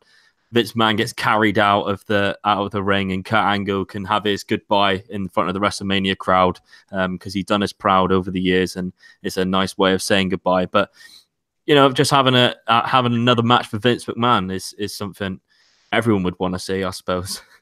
I like. What if they just did the whole thing like what they did with Ric Flair when Vince said the next match you lose is your last match, and they could do something with that and put him in the ring with somebody that can carry him through a good match at WrestleMania. If you look at Ric Flair's last match at WrestleMania, it was a good match because he was in there with somebody he was in there with Shawn Michaels, somebody that could carry him through a good match. So true. Maybe they could do something like that. Not say they have to do the exact same thing they did with Rick, but maybe they could do something with the storyline like that, but you have to put him in there with somebody. If his last match is going to be WrestleMania, you have to put him with somebody in there that's really going to be able to carry him, if not through a good match, at least a decent match. You want him to go out in a really good match. You know what I mean? You just don't want his last match to be terrible. Malik, I think we can all agree on that sentiment with what happens with Kurt Angle, and hopefully he does get to have a really good match. But gentlemen, the time has come for the last topic, so I want you to put your heart and souls into this one. And this is another great debate. Hashtag wrestling community all over Twitter. I think all of us that I've seen that I follow on Twitter, which is all of you, have mentioned something about this in the past week. And it's the last one.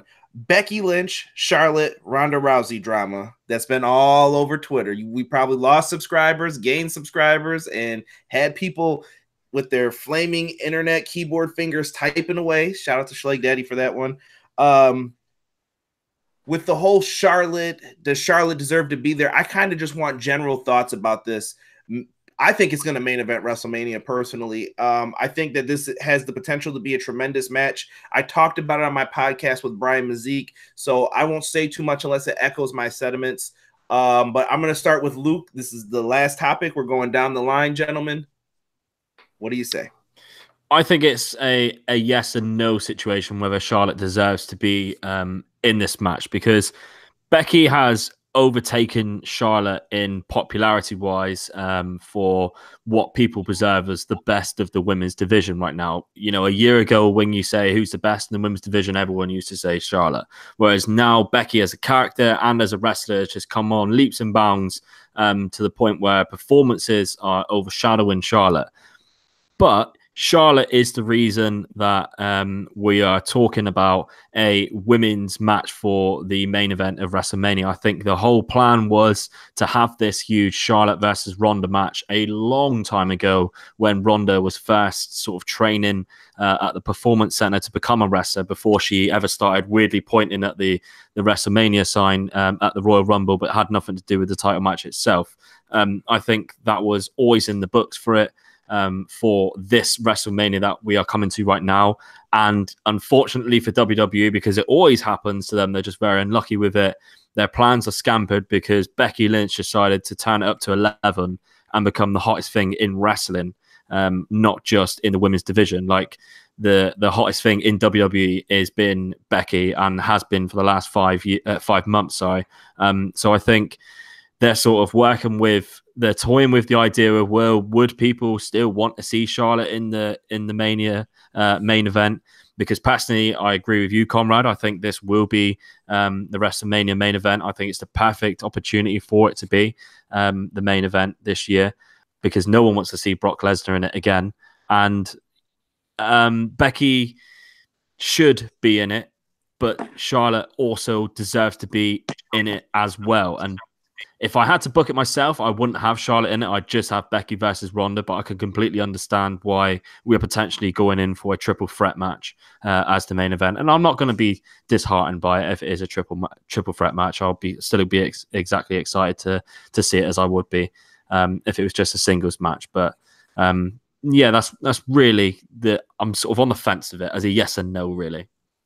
I hear you. You know what? I am going to bring up my points at the end, I think, because it'll balance everything out, I feel, and put stuff into perspective from different points of view. Malik, what do you think of this big WrestleMania match with potentially, I know Becky's not in it. We all know she will be, though. Charlotte Flair, Ronda Rousey, Becky Lynch. What do you think? I would much rather see Ronda and Becky 1-on-1, but adding Charlotte to this triple threat, to me, it kind of makes it the mystique a lot better, because now you have 3 legit women in this match who are easily believable enough to win this match at WrestleMania. But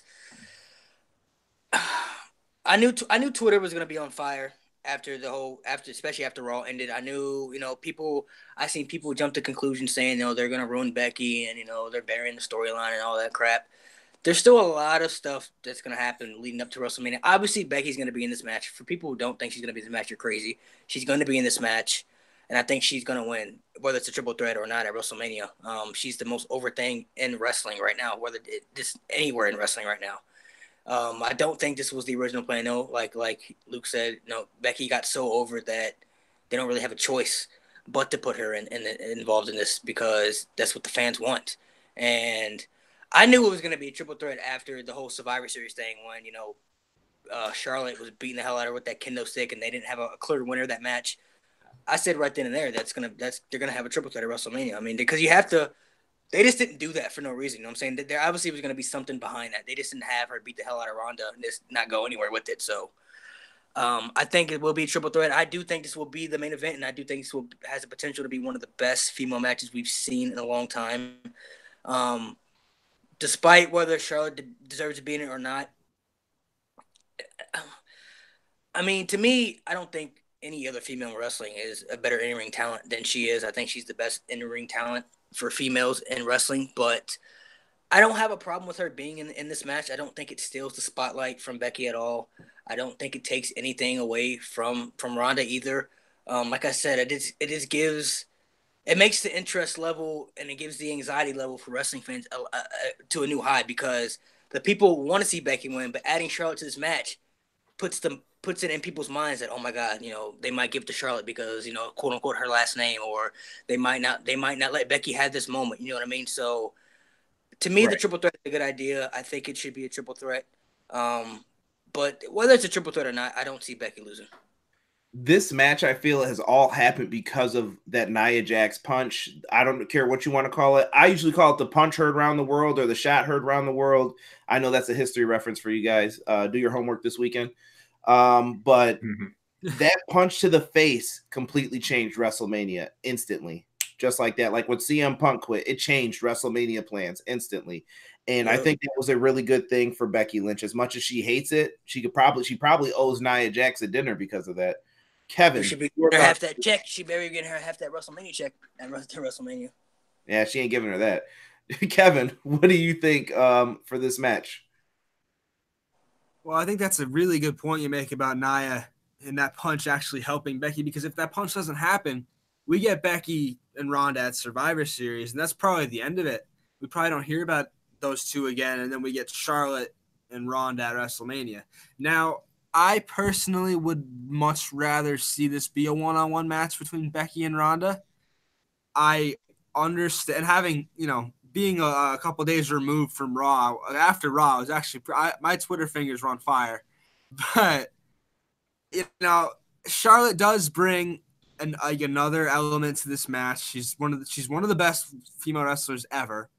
She's so good. Her story with Becky's not over yet either. Those two have so much history together that we were bound to see them clash again at some point.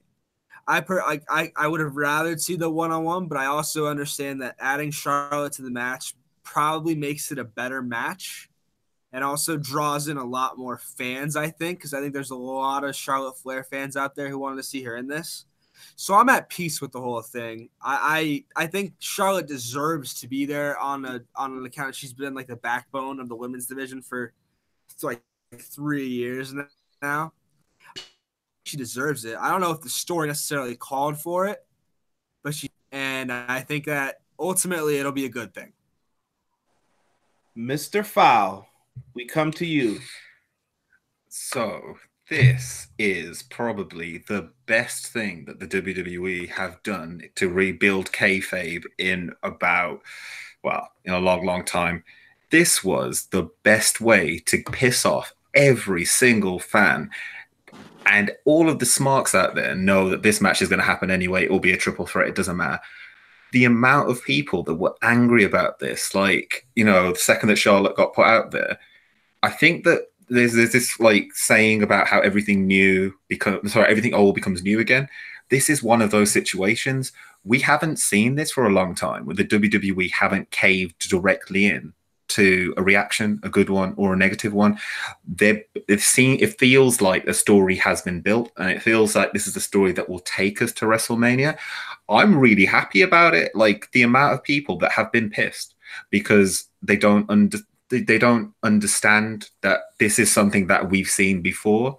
And I like that wrestling fans are becoming emotionally getting emotional about this. You're starting to see people become passionate about women's wrestling, and very, very similar to what you were saying, to everyone saying about the Nia Jax situation, and especially Kevin speaking about how if that didn't happen, the butterfly effect.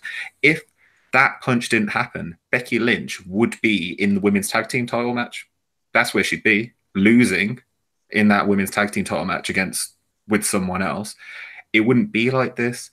She's an integral part of this story, and so is Charlotte Flair. And when Becky Lynch wins at WrestleMania, and she's standing over Charlotte Flair and Ronda Rousey, that's mission accomplished. Becky will be massively over. And if this is the main event, which it is, it's going to be an amazing main event, probably the best one at WrestleMania for a long, long time.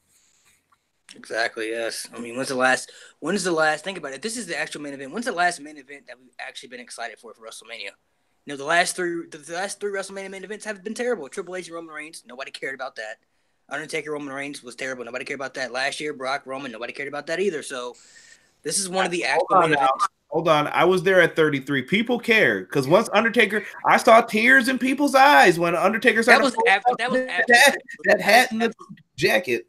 That was after the match was over, though. I'm talking about when the match was announced. Nobody wanted, people, when the match was announced, people were like, why is Roman Reigns and Undertaker, what? Why is this match even happening? So to me, this will be one of the best. This is going to be one of the most hyped main events they've had in a long time.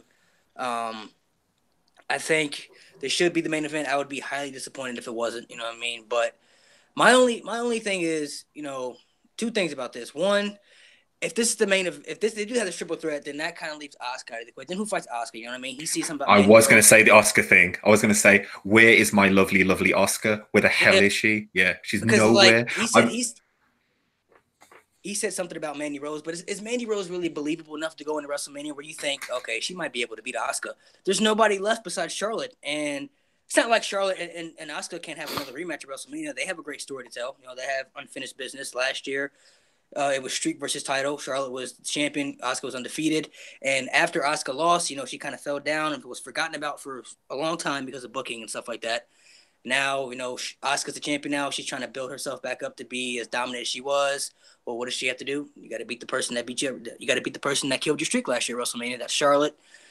And I don't know how they can make that happen, especially with the whole situation now. But, I mean, that's my only concern about, if they do the triple threat, then what does that do for Asuka at WrestleMania? Because you got to have her do something at WrestleMania. You know what I mean? So they have to do something with that. Another thing is, the only thing I didn't like about Raw, I didn't like how they made Becky Lynch kind of apologize when she said I'm sorry, because she had to, you know what I mean, quote unquote.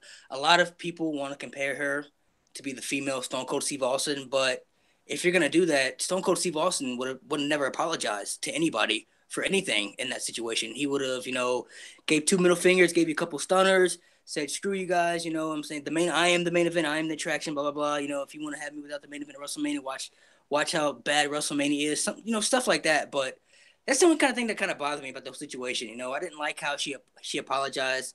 To me, it kind of made her look weak a little bit. I understand, why she did it. Obviously, there were reasons why she had to do it. But when they try to compare her to be the female Stone Cold would have never apologized. I feel you on that, and I'm going to make some points real quick. I want to get to this live chat because they were kind of booming about this. As soon as we brought up the subject, guys, there was in all caps, "Don't get me started with this" from Town Nation. So this is kind of why I wanted it. RJ says, "Lock them all in a cage and don't let them out until someone wins." So it sounds like RJ would like to maybe see a cage match, or he wants to definitely see a winner out of all this. Town Nation says Charlotte has talent, but if it wasn't for the last name, she wouldn't have this much success. She's not feeling it. Mr. Floodwater 123 says it should be a one-on-one. Screw Charlotte. Omega Luke's in here. Exactly, Brian. Clever booking. Brian said Vince's decision to suspend Becky, was brilliant. Plenty of great shenanigans till WrestleMania will build Becky even more. And they go back and forth about this, but I want to make my point real quick here with this, guys. So you've all brought up the exact fan point of views, even what I read in the chat, 100%. I agree with some of it. Now, I'm going to put it like this. What I said on my podcast this week was Becky versus Ronda one-on-one. Would it be a bad match? No. I think they could possibly do all right with it. Is it going to be a 5-star classic that Meltzer's raving about? No. Not happening. But I think the hype for it would be just as good because Becky's on the microphone. So Becky's doing her part. Becky has to be the person on the microphone. Would this women's match, in my opinion, be main eventing if there was no Ronda Rousey? They don't care, I think. I think Ronda Rousey main eventing is a very key point in all of this. She has the name, the star power, and the draw to make people from the outside world of pro wrestling. I know we're all in that bubble, but from the outside world, hey, that's the girl who used to be the UFC fighter. Yeah, let's watch that WrestleMania. Let's order it real quick. $10? Yeah, I'll lay it down for that. And then you also have Charlotte. And Charlotte is here for the wrestling ability because I'll say it, Charlotte's a better wrestler than Becky Lynch, in my opinion. Not in totality, but in ring work, I think Charlotte's a better wrestler. You can't go wrong with Charlotte. And I'm going to go to a WrestleMania 3 reference. If you guys don't know what I'm talking about, you'll have to do your homework afterwards. But there were 2 matches that sold WrestleMania 3. You had Hulk Hogan and Andre the Giant, Macho Man Randy Savage, Ricky Steamboat. Hulk Hogan, Andre for the WWF title, Ricky Steamboat, Macho Man for the IC title. Ricky Steamboat and Macho Man was the match that everyone talked about at the end of the night, but all those people were in the stadium already. Hulk Hogan and Andre the Giant brought everyone to the stadium. So think about it like this. Becky Lynch and Ronda Rousey would be like the IC title match to me. But now that you have Charlotte involved in this, people are going to show up just to see Charlotte get beat, they hate her. And you could even do this elimination style to satisfy both ends of people. But Charlotte being in there guarantees you this. And now I'm going to flip it to the reverse side of it. You need to have this be a good match. You have pushed this women's revolution for your company, your business model, everything else. And this is what you've been built around because the women have had the best matches. TLC, Last Woman Standing. We can go on for days and days about what the best matches recently have been. This, in my opinion, has to be a great wrestling match, and it also has to have a great build. Becky will take care of the build. Ronda will take care of the star power. Charlotte will take care of the wrestling. But you got to think, though, another thing is, though, WrestleMania is so much longer than it used to be. It's like 7 hours now. So, I mean, how would the crowd feel by the time that main event comes? Because we've seen, over the past couple of years, by the time the main event comes, the crowd's kind of like, drained dead. They're kind of not really into it anymore. So that's WWE's fault. And we can bring up if they should do a second day for WrestleMania or not later. But at that point, if people care about that match like they say they do, you'll save your energy for that match. You're not going to put it out there for a women's battle royal or the Andre the Giant Memorial Battle Royal. You'll kind of, and I think that's what happened with matches like AJ Styles, Daniel Bryan. It's not that they were bad matches. I thought they were good if you watched them at a different time period, but instead it's just kind of. Conrad, I totally agree with you there. That's almost like the holy trinity of how you get people to a show. You've got the star power, you've got the wrestling ability, you've got legitimate history there, and you've got someone who is about to just blow everyone away. But Becky versus Ronda wouldn't work without Charlotte. It's a great kind of, and it would not be main eventing. But yeah, that's a really good way to put it, actually. Yeah, that's why I put it like that. I see it in that manner for myself. But gentlemen, does anybody else have anything they'd like to add to that? No, I mean, for people out there who don't want Charlotte to be in it, you have to realize the big picture behind this whole situation. I mean, there's 3 women legitimately who are all great at what they do.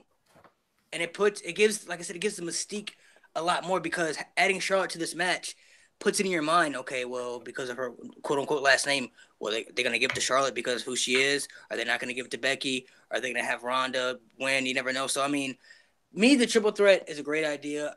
I'm totally behind it. I'm not mad about it. I'm not critical behind it. I would totally be down for the triple threat. And I think everyone here is. I think nobody's gonna I'm not ordering it because of that. I didn't hear that from anybody. So, but you do have those people at those haters out there, who are just like the one dude, screw Charlotte, doesn't deserve to be in it. People like that. So it's just like you gotta look at the perspective of how you're looking at it, the booking at it. You know what I mean? The triple threat idea is tremendous because you have Vince who wants Charlotte to win. He wants Charlotte to represent his company as the champion. That's who he wants. That's why he picked her. And then you can have Ronda, who's kind of the dominant champion. She wants to fight Becky, but she really doesn't care who she fights because she wants to prove that she's the best. And then you can have Triple H and Stephanie go in there and throw in there too and say, hey, look, Vince, we know Charlotte is great. We don't even like Becky as much as you. We hate Becky as much as you do, but we have to put Becky in this match because that's what the people want. And you can't have this match without Becky in it. You know what I mean? So they could do something like that, something in kind of like that. But I'm totally down for the triple threat. And the creative part of it too, where everyone got mad that Becky's not in the match or whatever. At first, I thought the same thing. Like Stone Cold wouldn't have did that. Pause. Think about it like this: Becky Lynch. This could be another storytelling element to her character, as far as Becky Lynch going through. And I think Luke was going to bring it up because he thought it was brilliant too. You said correct, Luke? Yeah. Yeah, because you could tell a story now where they try and do the same thing again to Becky later on after she gets the title shot or earns it back. And she's going to say, no, screw you. I fell for that last time. And now I'm going to break your arm or whatever and put someone in the disarmer because she tried to do things the right way, the company way. And she was just like, oh, this ain't working. This will never happen again where I trust you guys because she showed vulnerability. She was injured. She needs to have this match and she'll do anything for this match. And now the trust has been broken. Now she's going to have to do everything her way and go all out. Maybe you're right about that too. Maybe you're right about that. The thing is as well, like we've got to, we've got to fulfill, like I put in the chat, we've got to fulfill like 8 weeks of TV. So if Becky just won the Royal Rumble, but Ronda's on the other brand, are we just going to have 8 weeks of them just going back and forth promo after promo? Because we know that Becky can do that, but Ronda can't. So that would just get tedious. Everyone would just complain about that anyway. It would just get boring. It would get to WrestleMania and it would be like, oh, finally, thank God we're finally having this match, because I'm sick of just hearing those two just go at it on each other brand and maybe one attacks the other on the other brand. At least this way, it takes up, 4, 5, 6 weeks maybe. I don't know how long they're going to push this of Vince McMahon actually doing very good planning and booking so that the fans are distracted from the match itself because we're too worried about the situation that's going on right now. And that's just clever booking for me. And it tears for me for that a little bit, because that is the excellent point. Becky Lynch is easily the best on the microphone. She's got the brain for it. She's witty, and she has these best one-line snaps that she's been coming at people with. And I'm like, damn, that's good. But you can't have Becky do that every single week on TV or it's going to get old. You can't have her just come out there. She's got to come out and kick some ass sometimes. She's got to do some different stuff. She's got to look vulnerable at the same time. Even Stone Cold looked vulnerable at times. People might forget that sometimes. But Fowl, right. You had a point. Yeah, I was going to say that all takes us back into a bit of a loop and a really well plotted out story by Vince and the WWE. I mean, he must be taking notes because he isn't forgetting anything that he's doing. So, like, I like the fact that he is linking it in. When he brought Charlotte out, it's like, this is the company way. This is the way that we do things. And so Becky Lynch tried, and I totally agree. She's tried, hasn't she? She's tried to do it the right way. Now she's going to do it the wrong way. And yeah, that fills up TV for all these weeks. You get Vince to come out, get his ratings pop. He gets to hang about. It feels legitimate because that's what Vince would do backstage. It's as I said earlier on this night, it's a really good way to start rebuilding kayfabe again, because we don't know what to believe in reports coming from the WWE anymore now. We really don't. Was she injured? Was she not? Was Charlotte supposed to be here? Was she? I like it. That's a very, very good point, gents. Kevin, did you have anything you wanted to add? Or are you good? Most everything that it's been said. I think that Charlotte needs to be here. I think that she's really done. She really adds a different element to this whole story. And as like the Vince and the authority, I think that she's going to play that role. And yeah, we still have like 2 months until WrestleMania. We can't use the same thing. And that's where Charlotte comes in, is that she adds another layer of storytelling to this all. And she'll help steer the ship and get us to WrestleMania. And in the end, guys, like I said, I think everything's going to be fine. I'm more interested to see what happens with the rest of the card, if it's going to be able to keep me interested, because it's hard. I have no idea. I have no idea. There are many things that I'm questioning about that I have no idea what they're going to do with, like the WWE Championship picture. A lot of things, man. So I'm with you on. I want to see what the rest of the card looks like, because so far they got 2 matches that I'm okay with. They got Lesnar and Rollins. I'm all right with that, and the triple threat. I'm down for the triple threat. So far so good, but I want to see how the rest of the card looks. And you know what, guys? We haven't even mentioned this. There's still another pay-per-view even after the Chamber. There's that Fastlane pay-per-view in March. Like, you got a lot of work to do. But I've heard, I don't know if this is true, but I've heard rumors that supposedly that Charlotte and Becky are gonna fight at Fastlane, and the winner goes to face Ronda at WrestleMania. Now I don't know if they have a clear winner or if that ends in like with no winner or something like that. But there's a lot of things they can do with that too. And people forget that too in wrestling. This could all be a heat check. This could just be, let's see who's got the most juice right now to go in here and do all of this. But, gentlemen, unfortunately, we have reached the end of the show. I've kept you all long enough, and I've kept everybody in the chat talking long enough. So you guys know Everything Pro Wrestling is a show by the fans, for the fans. And I'm going to let everyone on the panel give their link, shout them out. Guys in the chat, please do me a favor and support them. But first, I'm going to give you guys a shout out. So I'm going to start from the top here and just read some names off.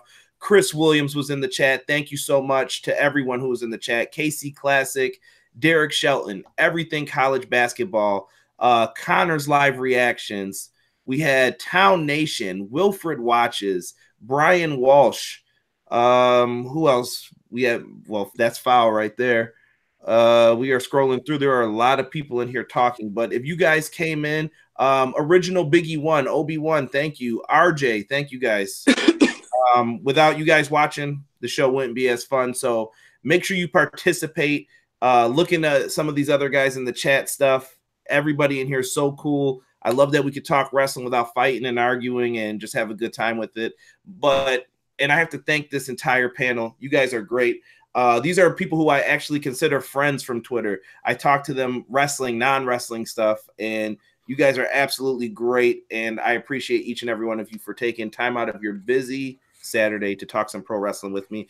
Let's start with Luke. We'll go down the line. Plug your shows, plug everything that you got out there. So hopefully you got your spiel ready for it. But go ahead, guys. Give them the elevator speech. Yeah, so basically I'm on Twitter at Omega_Luke, where you can find me post about most of my stuff. YouTube, Omega Luke Wrestling. I'm really sort of trying to get big on YouTube by doing some very weird and funny videos that you may enjoy, may find entertaining. But other than that, I'm on all podcast platforms at Omega Luke Wrestling Podcast. But just want to say a massive thank you, Conrad, for having me on your great show. Really enjoyed it. So thank you. Thank you, sir. I appreciate that. Malik.